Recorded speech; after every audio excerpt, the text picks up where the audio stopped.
these are my 4 wet brooders. Oh, very nice. Where did you get these things from?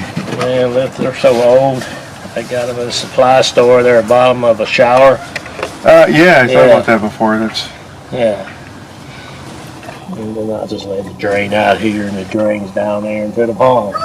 So this is, how old are they when you put them in here? I keep them on the other side for about a week until they start eating good. Then I put them over here. But they're pretty old. They're over 20-something years old. But they work good, you know. Throw them in the water to go over there under the heat light. And how'd you get this? The automatic. I'm always interested in this here. That's just. Oh, that's FRP, huh? Yeah, it's just a piece of fiberglass right on there. It works good. Then I had to put the little place right there because I try to get up there all the time. Yeah. You know. And before they were slipping, that's why I run this all the way out to the edge. So do you leave water running in? You don't leave water running in? Well, I fill it up with water from a hose. Mm-hmm. And it's good enough. They stay in there a week or so. And I open it up and put these chutes right here. I lay them in there. And I scare them out. And then they come out here. See, and then I put about 15 in each one of these at a time. And then I just run them all out here and they get in there. And then when I get to 75, 100 in here, and I need to let more out, I put them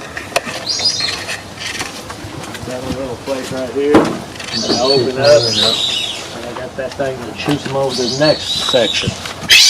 Okay? And then when that thing gets real full and I got to move more smaller ones with the bigger ones, I move them down to the greenhouse pen. That way I don't have to catch none of them. That's how big are these things each? Like 4 foot by 6 foot or something? I don't really know. They used to be like frames for John Deere mowers. That's where I got these frames from. Oh, so these are, huh? That's a nice setup. I like that.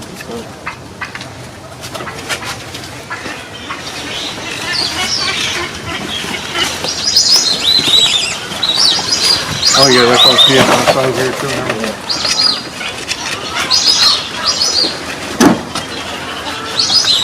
Took all the waters out for now. Oh, you got the automatic waters. Yeah.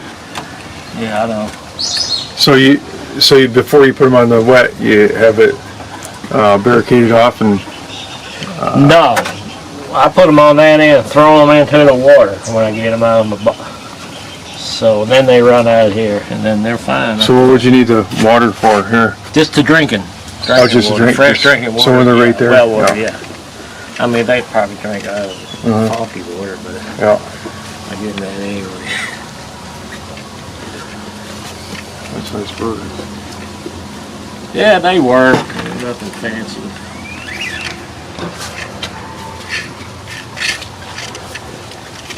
You got all your nest boxes? Yeah. As well. So you keep track of everything?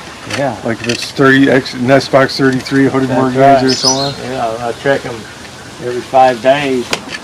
See how many eggs are in there, whether they start incubating. Got to write it all down. That's the only way you can keep up with it. I got it on my computer. Oh my God!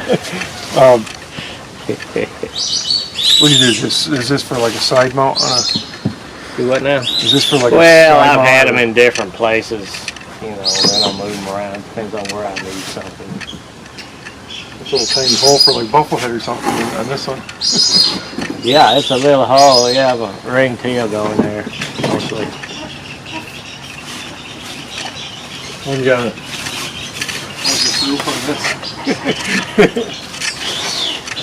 Yeah, that's a box I got one time from Woody.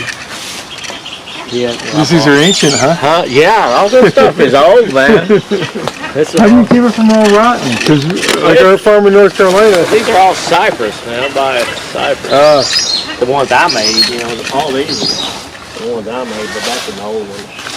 I don't know what they think. Because I can't even get pressure treated to last on North Carolina anymore than. Really? nest boxes, 3 or 4 years. How do you get this this fence going down the water? How's that anchored to the bottom there? Man. Yeah, I had a feeling like you're like a man. That's a story right there.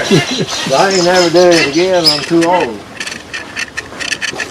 But yeah, you know, I beat them in there. And used to have that real thin stuff on there. I don't know if you can see something like that right there. Yeah. But that started getting holes when I had a swan try to get in here and kill this other swan I had in here.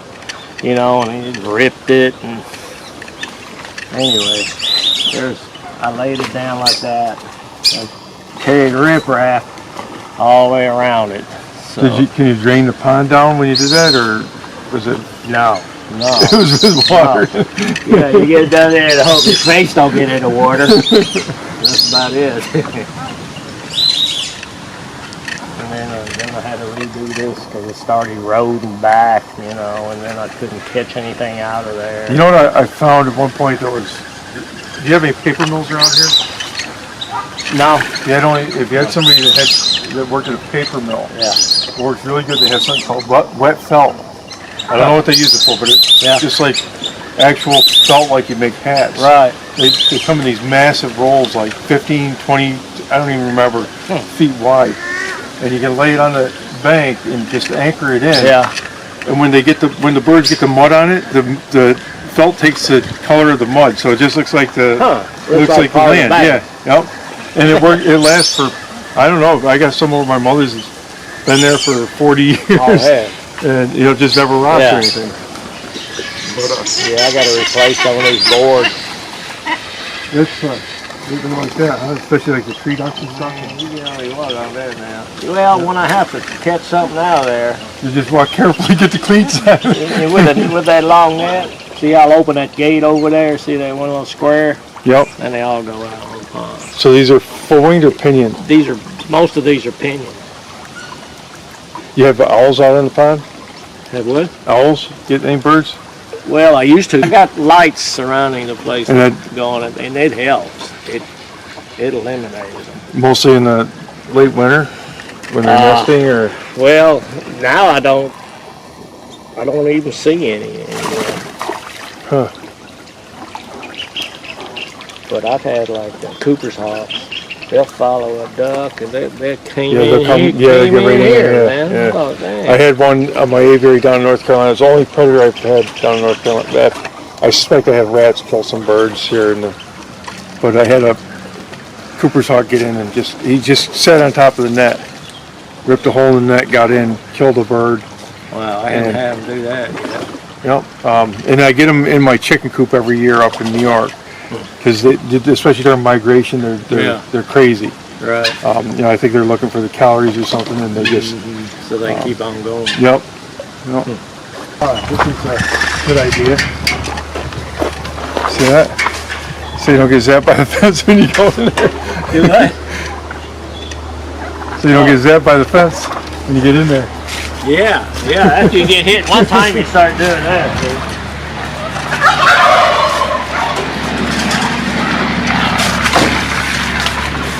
See? Is this for catching ducks in here? Well, this is where when I have to pinion a bunch, I'll catch them, put them in here, and I'll pin them and put them out. No, my catch area is right there. I close this little scissor thing up right here, and I run them around, and I catch them in here. Oh, that makes it easy. Yeah. Easier. Otherwise, you just go around in a big circle. Yeah. I can never catch anything. Yeah, to catch birds in here, I had close that door, I close that door, and then we go in there, say, and catch them. So these shelters, the easy shelters here? Yeah. You put lamps in there for like tree ducks in the winter time? Well, most of my pheasants hang out in here, see. I put them some fairy moss in there, seems like they're eating it. I raised that down there in the barn. It's like a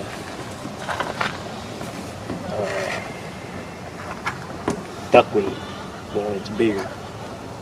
I put it all in the baby's food. That's the first thing they eat before they eat the food. All of your ducks too?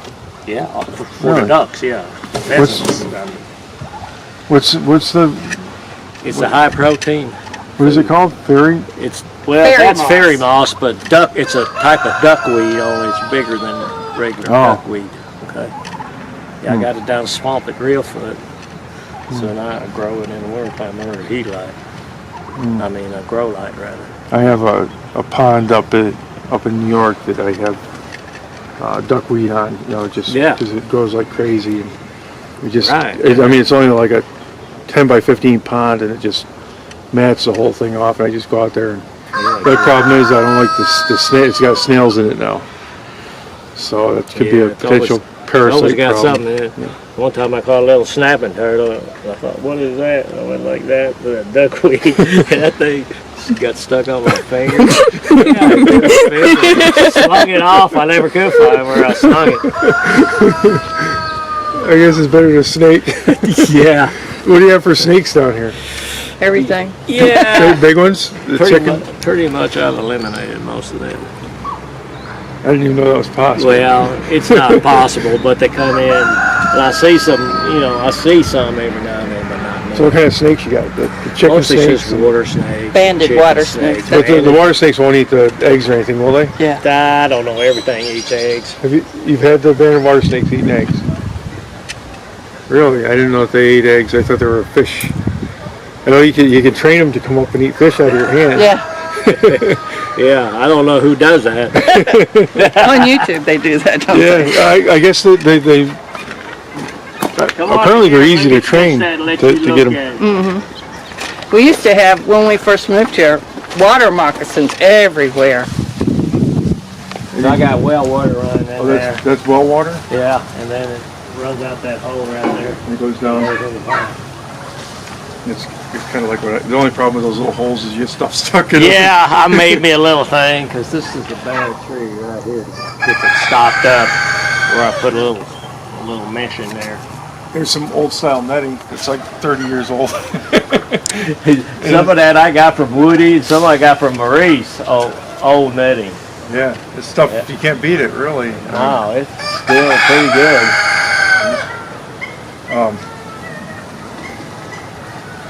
You never thought about putting floats on these things to keep the level up, or do you keep them trickling? Or No, I keep it running all you keep it running all the time? Yeah. So you don't ever have to worry about. No, then I twist that out and then clean it out.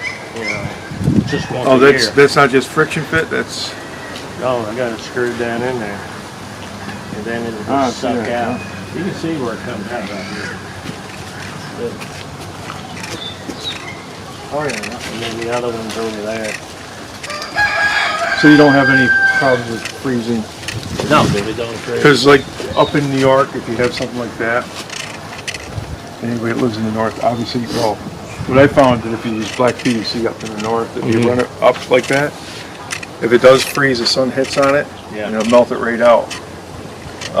But like up in New York, if you have little holes like that, well, if the pond is big, this is a small pond, so it's always going to be warm water in there. But if you get chunks of ice in there, it'll fill up. The pond will start overflowing, and then you come out, and this whole thing will be all ice. It's much stronger than that, really. That's just keep it freezing in here. So you never have problems going around trees with netting?